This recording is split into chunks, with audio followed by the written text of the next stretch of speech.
Halo gengs, Assalamualaikum warahmatullahi wabarakatuh. Halo teman-teman, selamat datang di channel YouTube baru aku. Berhubung ini adalah channel baru, gak afdol dong kalau kita belum kenalan. Oke, kenalin nama aku Vidya Yudi awal. Aku mahasiswi jurusan Bisnis Administrasi Senior. Pada kesempatan kali ini di video aku yang perdana, aku akan membahas seputar perpajakan. Teman-teman, ngomongin soal pajak atau perpajakan, kalian tentunya udah gak asing banget kan dengan yang namanya pajak. Di pikiran kalian kalau ngomongin pajak pasti tentang membayar. Pajak memiliki peran yang sangat penting bagi berlangsungnya sebuah negara. Kenapa? Karena pajak merupakan sumber biaya pembangunan. Kemudian, apa sih sebenarnya yang dimaksud dengan pajak? Pajak merupakan iuran wajib atau kontribusi wajib dari rakyat kepada negara yang sifatnya memaksa berdasarkan undang-undang dan tidak mendapatkan imbalan secara langsung yang digunakan seluruhnya untuk kepentingan negara. Sekarang kita akan membahas mengenai azas-azas pemungutan pajak.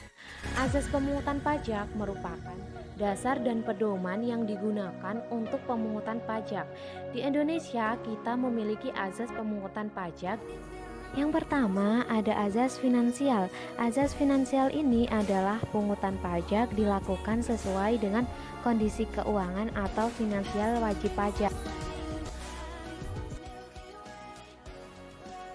Yang kedua ada azas ekonomis. Teman-teman, di azas ini hasil pemungutan pajak nanti harus digunakan sesuai dengan kepentingan umum atau juga untuk kepentingan rakyat secara menyeluruh, dan dikenakan pajak tidak boleh menjadi penyebab merosotnya perekonomian rakyat.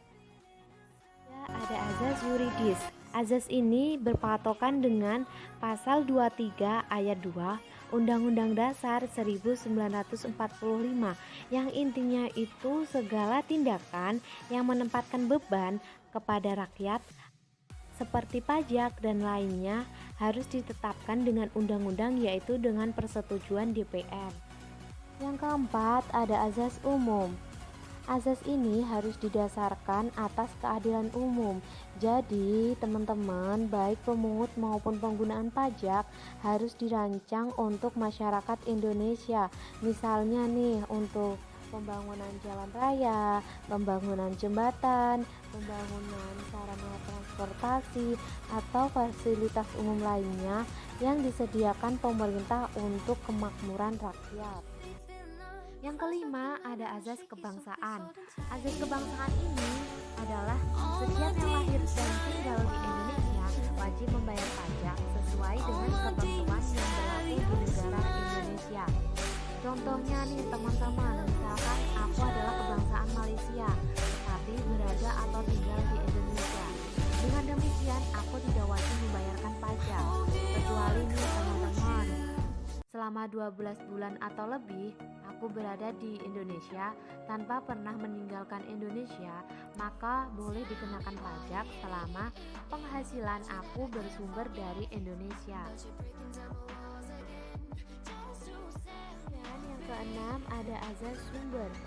Azas sumber ini adalah pemungutan pajak berdasarkan tempat perusahaan berdiri atau tempat tinggal wajib pajak. Pada dasarnya, pajak di Indonesia adalah pajak untuk orang yang tinggal dan bekerja di Indonesia. Contohnya teman-teman, jika semisal tinggal di Indonesia namun penghasilan dari luar negeri, selama penghasilan tersebut digunakan di Indonesia, maka juga akan dikenakan pajak. Namun teman-teman, yang harus diketahui, pajak ini memiliki peraturan yang berbeda, yaitu jenis pajak yang dikenakan adalah pajak PPh atau pajak penghasilan. Terakhir ada azas wilayah. Hampir sama dengan azas tempat tinggal, azas ini berlaku berdasarkan pada lokasi tempat tinggal wajib pajak. Sederhananya nih teman-teman, wajib pajak yang memiliki objek pajak dalam bentuk apapun di wilayah negara Indonesia, maka wajib mematuhi peraturan perpajakan di Indonesia. Contohnya, Sama halnya jika ada warga negara asing yang misal nih memiliki aset atau objek pajak di Indonesia, maka warga negara asing tersebut wajib mentaati peraturan perpajakan yang berlaku. Mungkin terdapat sedikit perbedaan, namun pada dasarnya pemberlakuan pengenaan pajak akan dilakukan secara merata. Apa saja sih teman-teman sistem-sistem pemungutan perpajakan? Sistem pemungutan perpajakan yang pertama yaitu Official Assessment System. Di sini besarnya pajak ditentukan oleh pemerintah atau fiskus.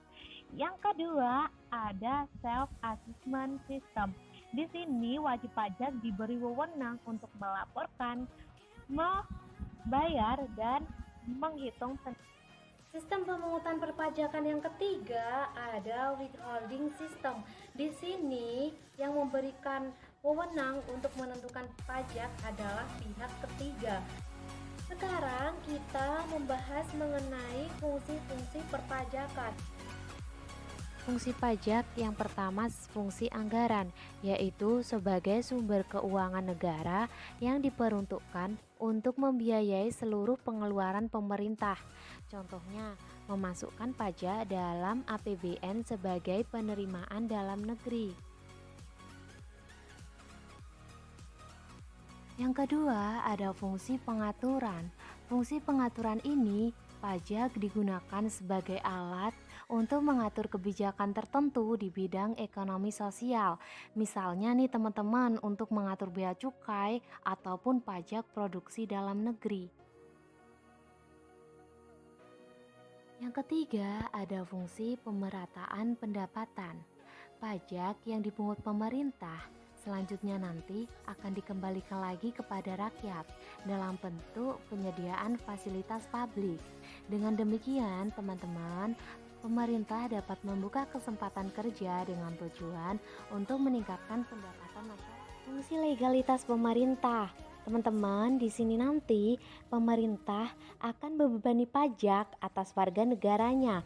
Kemudian, warga negara meminta akuntabilitas kepada pemerintah sebagai bahan kesepakatan. Dan fungsi yang kelima ada fungsi stabilitas. Dengan adanya pajak, pemerintah memiliki dana untuk menjalankan kebijakan yang berhubungan dengan stabilitas harga, sehingga inflasi dapat dikendalikan. Hal ini bisa dilakukan antara lain dengan jalan mengatur peredaran uang di masyarakat, pemungutan pajak, dan penggunaan pajak yang efektif dan efisien. Nah, teman-teman, sekarang kalian udah tahu kan mengenai perpajakan?